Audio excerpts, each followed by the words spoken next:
Hey guys, what is up? So it is not Tuesday. It is definitely Wednesday. I definitely owed you a live yesterday and I did not do that. And so thank you so much for just being patient and understanding and just being gracious. I know that we all know life totally freaking happens. And so far this week has been great. It's just been jam packed and kind of crazy busy. And I've been super excited because I am just in the process of creating so many different things to just really show up as an even better version of who I am, show up for you guys, provide crazy value, even more so, refining my programs, all that great stuff.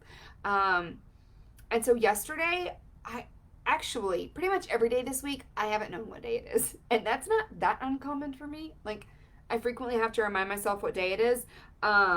But I was really super duper positive that Saturday was Sunday, Sunday was Monday. And so right? And then today I felt like it's Friday all day. Go figure.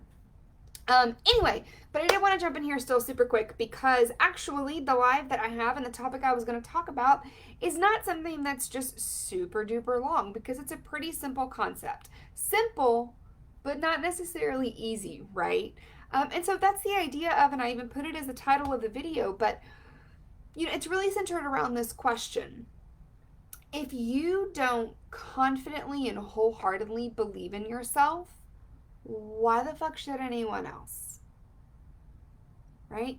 So if I'm on a call with a client and I know that I can help this person and I am talking about what it might look like to work with them one-on-one and to have that ongoing support for me and I'm confident, then what that allows me to do is it allows me to paint this beautiful picture for them where the conversation is not all about the details and the finances, right? Because that's not why we buy stuff. That's not why we invest in ourselves. Instead, if I'm confident, it allows me to paint this beautiful picture of possibilities, right? It allows me to just put into their brain this story and this image of the epicness that we get to create together if we work together, right? So I get to talk to them about here's what this looks like to work with me for 6 months or 3 months or whatever the case is, right? We're going to dig into those mindset shifts that we talked about and we're going to get you moved from being in super information overload to being crazy clear and streamlined in your processes and your systems and your strategies. We're going to take you from not feeling as super confident and not standing in your own power to unwavering faith and trust in yourself and knowing what you're capable of doing in the life change you're capable of affecting. We're going to increase the number of clients that you're booking consistently because you have a strategy and you have the mindset that allows you to stand out, be radically authentic, and connect with your Holy Grail clients. Not just in how you show up, but in the words that you use to communicate with them, right? So all of these different things, I get to paint all that. And I get to paint this image of you going from a place of overloaded, stuck, and probably frustrated as hell. Because you already know you have something good here, even if you're not as confident as you could be or you will be, but you know that you have something good, but you keep getting on the hamster wheel, right? And so I know so many of you know exactly what this feels like because I do too. To just keep downloading all the freebies and consuming all the content trying to solve a problem. And then when we don't get those instant results, we get frustrated and we're like, okay, I'm gonna try something else. Which, by the way, also happens if we are ADD at all. If maybe we have a little bit of anxiety. And then I also happen to be OCD and a creative on top of it. So that's a fun little lollipop triple dipped in psycho, right? But anyway, I can't do any of that if I'm not confident in what I am providing and how I serve you. Because I won't be able to see those pictures. I won't be able to see those possibilities, right? I'm going to focus on the features. And we don't buy things for features. Like, we actually don't give a shit. We do, but we don't. What we really care about is, are you solving my specific problem? Do you understand it, first of all? Are you solving it? And are you getting me to my goals? We don't, and as one of my friends in another group mentions, you don't sell the drill, you sell the hole, right? You're not selling a drill. You are selling making a hole in a wall so that a family portrait can be hung. Does that make sense? So, back to that, right? If you don't believe in yourself, how on earth can you expect the person on the other end, how's it other end? On the other end to invest in themselves with you? So here's the thing with that too, right? When we ask people to invest with us, whether we're a coach or service-based or whatever that is, we're not just asking them to pay money. That's a big piece of it always, especially right now, right? Because, just 2020. We're also asking them to invest their time and energy. And those are actually way more crucial even if we don't realize it. Because the money, if you invest in something and it does its job, you get the money back. But that time and energy, no matter how great that investment was, you never get it back, you guys. We don't ever get time back. We don't ever get energy back.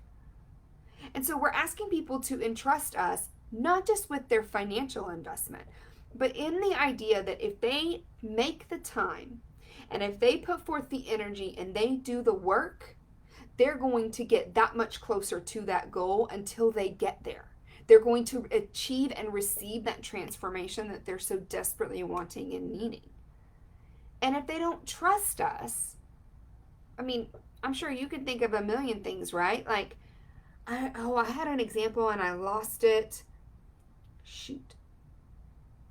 Whatever it was, my husband and I were somewhere, and it was somewhere, I don't think we were in a restaurant, but it was somewhere like store, maybe something. I really wish I could remember this example. I just specifically remember asking someone a question, and they were so, like, they had the right answer, but there was no confidence. And even though I knew that was the right answer, and I knew what they were saying was correct and true, I still found someone else to ask. Because I was like, you don't look super confident in what you're telling me. Right? Same thing happens, actually. I think about if you go, I don't know how many of you have experienced this too. But like anytime we've looked for a house, especially during COVID, right? Because we're renting right now and our lease is up and we're just deciding, are we staying here? Are we going? We don't really know yet. We're just waiting on Jesus to tell us what to do. But we've still gone and looked at some stuff. And for whatever reason, and I just haven't experienced this that much, but I haven't bought a house or rented a new house. And actually, Andrew took care of the renting here, so I didn't go through any of that. But anyway, especially with open houses, right? So we'll check it out. And it's not the agent that's listed it, which to my understanding is common. And so I guess what's happening is that maybe they have multiple open houses at once. And so they're enlisting junior agents to go and be at the showing, to get some practice. They're usually pretty pushy with the whole, like, and God bless them, they don't know any better, but, do you have a realtor? Well, if that doesn't work out, let me give you my card, because they're trying to get business. I don't want to be like down Tonto. But here's the problem I see from that.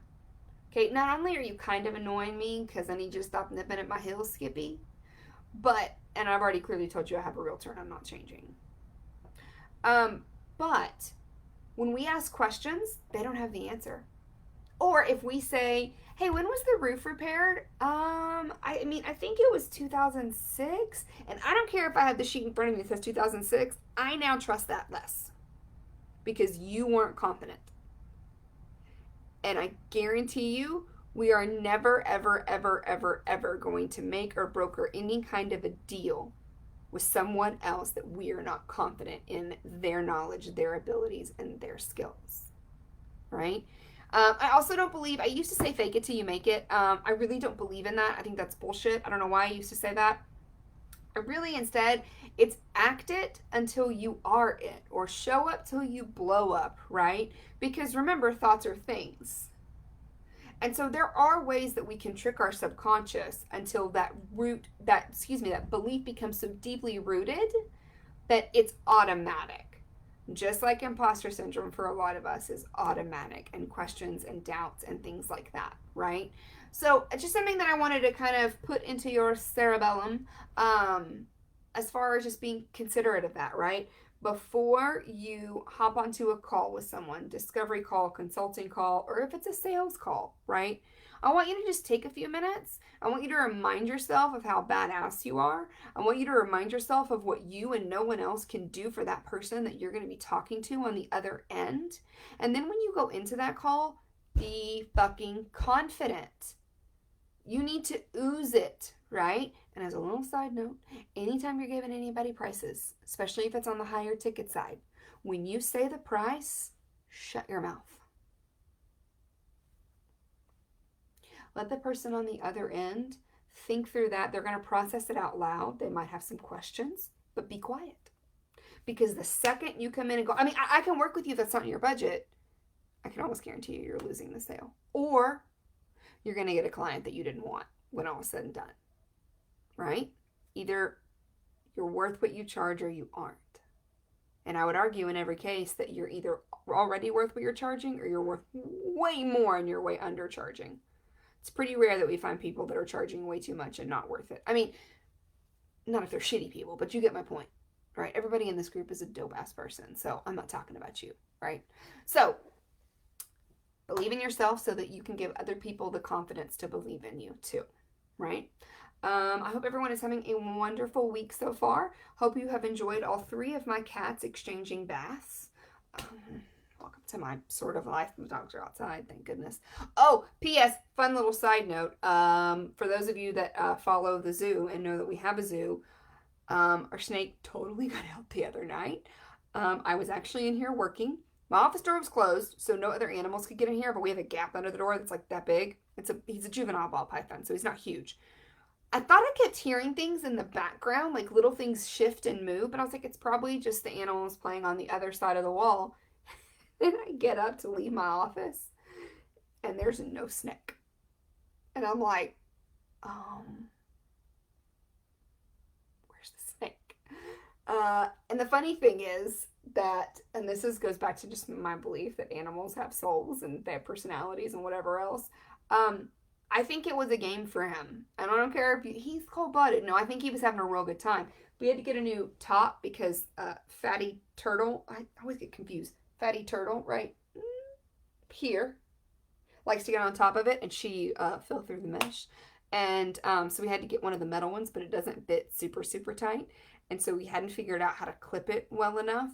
And while he couldn't lift it up because of the clips, it was pushed forward, so there was a gap that he could get through. And so when I went to go start looking for him and where I heard the noises, you can't see it. I don't know why I'm pointing to it, but I've got like a shelving unit, and then I've got like a credenza / dresser right beside it. And I've got stuff on the floor that's stacked in between the two. And as soon as I got poked around the corner, he literally, and not aggressively, he's a super chill. I mean, most ball pythons are, but he just snuck his head up. He was like, "What's up? You found me." Anyway, we lost our snake. No longer. I hope that little story added some sparkle into your day because it was completely pointless. Hope you guys have a great rest of the week. And again, thank you for being patient with me. I'm getting this to you a day late. I really do appreciate that. And I hope everybody's fabulous, and we will talk soon. Later.